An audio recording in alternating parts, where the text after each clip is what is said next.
السلام علیکم، میں ہوں آپ کی ہوسٹ نور اور آپ لوگ دیکھ رہے ہیں میرے یوٹیوب چینل نور پوائنٹ۔ امید کرتی ہوں آپ سب ٹھیک ہوں گے۔ اللہ رب العزت کے کرم سے میں بھی ٹھیک ہوں۔ آج کی ویڈیو میں ہم نبی علیہ السلام کا حلیہ مبارک کا پارٹ نمبر 2 آپ کے سامنے شیئر کریں گے۔ چلتے ہیں اپنی ویڈیو کی طرف۔ بال مبارک نہ بالکل سیدھے اور نہ لچکدار، آپ کے بال نہ بالکل پیچدار تھے کہ بدنما معلوم ہوتے اور نہ بالکل سیدھے، بلکہ ہلکے پیچیدہ گنگرالے پن لیے ہوئے۔ اسی طرح معبد حزیمہ کا بیان ہے، آپ کے بال چمکدار اور سیاہ تھے۔ حضرت علی جب آپ کا حلیہ بیان کرتے تو فرماتے آپ کے بال مبارک نہ بالکل پیچیدہ ہیں اور نہ سیدھے، بلکہ تھوڑے سے پیچیدگی لیے ہوئے ہیں، یعنی تھوڑے گنگرالا پن۔ 3 طرح کے بال، آپ صلی اللہ علیہ وسلم کی عادت شریفہ بال رکھنے کی حضائل نبوی میں ہے۔ آپ کا سر منڈوانا چند مرتبہ ثابت ہے، ورنہ اکثر آپ بال رکھا کرتے تھے۔ بال ایک حالت پر رہنے والی چیز نہیں، بلکہ کبھی زائد ہو جاتے کبھی کم، اسی طرح جان بوجھ کر کم بھی کیے جاتے ہیں۔ اسی طرح آپ بالوں کی لمبائی میں 3 طرح کی روایت ہیں۔ آپ صلی اللہ علیہ وسلم کے بال کانوں تک آتے تھے۔ دوسری حالت حضرت عائشہ فرماتی ہے آپ ایک ہی برتن میں غسل کیا کرتے تھے۔ آپ کے بال مبارک ایسے پنٹوں سے جو کانوں کی لو تک ہو اس سے زیادہ تھے، اور پنٹنے مونڈوں تک ہوتے ہیں اس سے کم، یعنی نہ بال زیادہ لمبے تھے اور نہ چھوٹے، بلکہ کانوں اور کندھوں کے درمیان تھے۔ اور ایک ایسی حالت حضرت انس سے منقول ہے۔ تیسری حالت حضرت برہ کی روایت ہے۔ پوری حدیث کا ترجمہ ہے کسی نے پٹنوں کو کسی نے سرخ جوڑے میں آپ سے زیادہ حسین نہیں دیکھا۔ آپ کے بال مبارک مونڈوں کو چھو رہے تھے، یعنی مونڈوں تک۔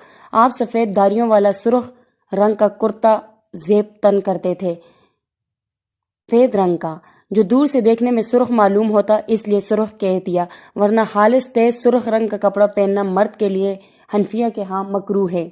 گردن مبارک صاف شفاف اور خوبصورت، آپ صلی اللہ علیہ وسلم کی گردن مبارک نہایت صاف شفاف تھی۔ حضرت ہند بن ابی حالہ آپ کا حلیہ مبارک کا نشقہ کھینچتے ہوئے فرماتے ہیں آپ صلی اللہ علیہ وسلم کی گردن مبارک ایسی خوبصورت اور باریک تھی جیسے کہ مورتی کی گردن صاف تراشی ہوئی ہوتی ہے۔ مورتی کی گردن سے اس لیے تشبیہ دی کہ مورتی بنانا والا اس تراشنے میں اپنی پوری کاریگری کا ثبوت پیش کرتا ہے، اور ظاہر ہے آپ کی تصویریں بنانے والا ہر چیز پر قادر تھا، یعنی ہر چیز پر قدرت رکھنے والا، وہ جیسے چاہتا کر ڈالتا۔ تب خوبصورتی میں کمی رہی ہوگی؟ کبھی نہیں۔ یہ تشبیہات مورتی کے ساتھ صرف سمجھانے والی ہے، ورنہ مورتی کا آپ سے کیا مقابلہ۔ کندھے مبارک، آپ صلی اللہ علیہ وسلم کے دونوں مونڈوں کی ہڈیاں بڑی بڑی تھی۔ آپ کے دونوں مونڈوں کے درمیان کی موٹی جگہ پر گوشت تھی۔ آپ کے دونوں مونڈوں کے اوپر بال تھے۔ آپ کے کندھوں کے مابین کچھ زیادہ فصل تھا۔ سینہ مبارک، آپ کے مونڈوں کے درمیان دوری زیادہ تھی، اس سے سینہ مبارک کا کشادہ ہونا معلوم ہو گیا، یعنی چوڑے سینے والے تھے۔ آپ کے سینے کے بلائی حصے پر بال تھے، البتہ دونوں چھاتیاں بالوں سے صاف تھی۔ پیٹ مبارک سینے سے ہموار، ہند بن ابی حالہ بیان فرماتے ہیں آپ صلی اللہ علیہ وسلم یعنی باطن مبارک سینہ کا ہموار تھا، توان نکلی ہوئی نہ تھی۔ نیز معبد حزیمہ نے اپنے شوہر کو جو نقشہ بتلایا تھا وہ فرماتی ہیں آپ میں توندیلے پن کا عیب نہ تھا، بلکہ آپ کا جسم مبارک جمال جہاں تاب کے ساتھ ڈلا ہوا پیکر تھا، یعنی ایسی کوئی کمی نقص نہ تھا کہ بدنما معلوم ہوتا۔ بالوں کی لکیر، آپ صلی اللہ علیہ وسلم کے حلق سے لے کر ناف تک سینوں اور باطن کے درمیان بالوں کی ایک لکیر تھی، باریک سی لکیر، جس طرح چھڑی ہوتی ہے۔ اس کے علاوہ باطن مبارک بالوں سے بالکل صاف تھا۔ بازو مبارک، آپ صلی اللہ علیہ وسلم یعنی دونوں بازوؤں پر بال تھے، اور فرماتے ہیں یعنی لمبی کلائیوں والے تھے۔ آپ صلی اللہ علیہ وسلم آپ کی کلائیاں بڑی یعنی لمبی تھی، یہ مضبوطی اور قوت کی علامت ہے۔ ہتھیلیاں مبارک، آپ کی ہتھیلیاں فراغ یعنی کشادہ پر گوشت یعنی موٹی موٹی تھی۔ حضرت انس کے خادم خاص بیان کرتے ہیں میں نے کبھی ریشمی کپڑا یا خالص ریشم یا کوئی نرم ایسی چیز نہیں چھوئی جو آپ کی بابرکت ہتھیلی سے زیادہ نرم ہو، یعنی ان کی ہتھیلیاں بہت زیادہ خوبصورت اور نرم تھی۔ دست مبارک کی انگلیاں، آپ صلی اللہ علیہ وسلم کی انگلیاں تناسب کے ساتھ لمبی تھی، مطلب یہ ہے کہ لوگوں کے اعتبار سے قدر طویل کی طرف مائل تھی، البتہ حد سے زیادہ لمبی نہ تھی کہ بڑی معلوم ہو۔ انگلیوں کی گریں مضبوط اور بڑی تھی۔ حضرت علی ہند بن ابی حالہ دونوں کا بیان ہے آپ صلی اللہ علیہ وسلم کی جوڑوں کی ہڈیاں موٹی موٹی تھی، تو اس کے انگلیوں میں جوڑ جو تھے وہ بھی داخل ہیں۔ بغلیں مبارک صاف شفاف چمکدار، آپ صلی اللہ علیہ وسلم کی بغلیں مبارک بالکل صاف شفاف اور چمکدار تھی۔ حضرت انس بیان فرماتے ہیں دعائے استسقاء میں آپ نے اپنے ہاتھ اتنے زیادہ بلند فرماتے آپ کی بغل مبارک کی سفیدی چمکتی۔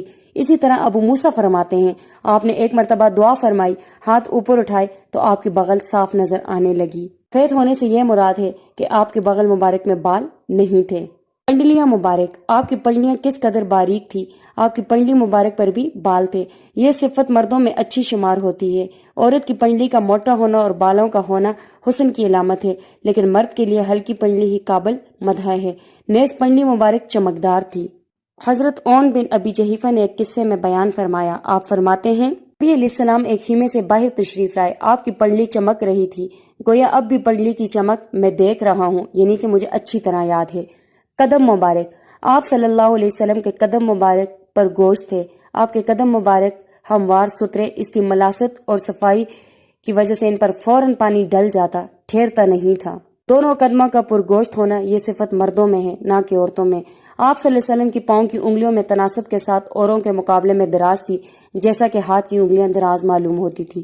آپ کا حلیہ مبارک اس میں ہے کہ آپ کے تلوے خالی تھے، تلووں کو گوشت سے خالی اور گہرا ہونا صحاوت کی علامت ہے۔ آپ صلی اللہ علیہ وسلم کے جوڑوں کے ملنے کی ہڈیاں بڑی مضبوط اور بڑی بڑی تھی۔ بدن مبارک، آپ کے سب اعضاء بڑے بڑے تھے، آپ کے بدن پر معمول سے زیادہ بال نہیں تھے۔ بعض آدمیوں کے بدن پر بہت زیادہ بال ہوتے ہیں، آپ کے بدن مبارک کے خاص خاص حصوں پر بال تھے، بقایا جسم بالوں سے بالکل صاف تھا۔ بعض جگہ جن پر بال تھے، دونوں بازوؤں پر، دونوں پنڈلیوں پر، دونوں مونڈوں پر، سینے کے بالائی حصے پر، حلق سے لے کر ناف تک ایک باریک دہاری تھی، جسے کوئی نرم ٹہنی۔ سفید بال، یعنی آپ کے بالوں میں سفیدی زیادہ نہیں تھی، بلکہ چند بال سفید تھے۔ جابر بن سمرہ رضی اللہ عنہ سے معلوم کیا گیا، آپ کے سفید بال ہوئے تو انہوں نے جواب دیا، اتنے کم تھے جب آپ تیل استعمال فرماتے تو معلوم ہوتا کہ تیل لگائے ہوئے نہ ہوتے تو معلوم نہ ہوتا۔ مطلب یہ ہے کہ آپ کے بال بہت کم سفید تھے، لیکن کتنے تھے اس کی گنتی کسی نے کم بتلائی، کسی نے زیادہ۔ البتہ 20 سے زائد حدیثیں میں ثابت ہے۔ اس حدیثوں میں ہے کہ 20 بال، کسی نے 14، کسی نے مابین، صحابی کو جتنے معلوم ہوئے بیان کر دیے، گننے کا فرق ہے۔ انس کے مطابق نبی علیہ السلام کے سر اور داڑھی میں 14 سے زائد بال سفید نہیں۔ حضرت ابن عمر فرماتے ہیں سفید بال 20 تھے۔ حضرت انس فرماتے ہیں آپ کی وفات تک آپ کے 20 بال سفید نہیں ہوئے، یعنی 20 سے کم رہے۔ لباس مبارک، نبی علیہ السلام کا لباس نہایت سادہ اور معمولی ہوتا، فقیرانہ اور درویشانہ زندگی تھی۔ عام لباس کا تہبند، چادر، کرتا، جبہ، کمبل تھا جس میں پیوند لگا ہوتا۔ اکثر حالتوں میں نبی علیہ السلام کا لباس چادر آزار یعنی تہبند ہوتا، جو سخت اور موٹے کپڑے کا ہوتا۔ آپ کے میلے اور گندے کپڑے کو مکروہ اور ناپسند فرماتے۔ حضرت سمرہ بن جندب بیان کرتے ہیں نبی علیہ السلام نے ارشاد فرمایا، سفید کپڑا پہنا کرو اس لیے کہ وہ زیادہ صاف اور پاک رہتا ہے، اسی میں اپنے مردوں کو دفنایا کرو، یعنی مردوں کے لیے سفید کپڑا پہننا زیادہ اچھا ہے۔ قمیض مبارک، مولا علی قاری نے نقل کیا، نبی علیہ السلام کا کرتا سوت کا بنا ہوا تھا جو زیادہ لمبا نہ تھا، اس کی آستین بھی زیادہ لمبی نہیں تھی۔ عباس سے نقل کیا، کرتا ٹخنوں سے اونچا ہوتا تھا۔ فائل ایک بکس میں ہے جس میں ہے آپ کے کرتا مبارک سینے پر ہوتا، نبی علیہ السلام گربان کھولے رکھتے، سینہ اتھر صاف نظر آتا اور اسی حالت میں نماز پڑھ لیتے۔ حضرت اسماء رضی اللہ تعالیٰ عنہ فرماتی ہیں آپ کے کرتے کی آستین پونچی پہننے تک ہوتی تھی، پونچے تک۔ اس کے علاوہ پونچوں سے آگے تک آستین بھی آپ نے چوکے میں بنوائی۔ یہ بیان جواز کے لیے تھا، مطلب یہ ہے کہ افضل سنت یہ ہے کہ آستین گھٹنوں تک ہو اور جائز آگے تک بھی ہے، لیکن انگلیوں سے آگے نہ ہو۔ آستین مبارک، آپ صلی اللہ علیہ وسلم کے کرتے کی آستین نہ بہت ترنگ رکھتے اور نہ بہت چوڑی، بلکہ درمیانی ہوتی۔ آستین ہاتھ کے گھٹنوں تک رکھتے، چوغا وغیرہ کی نیچے تک، مگر انگلی سے تجاوز نہ کرتی۔ یہ تھے نبی علیہ السلام کے کچھ احوال۔ نیکسٹ ویڈیو میں اگلے احوال آپ کی خدمت میں پیش کروں گی، تب تک کے لیے آپ سے اجازت چاہوں گی۔ اللہ حافظ۔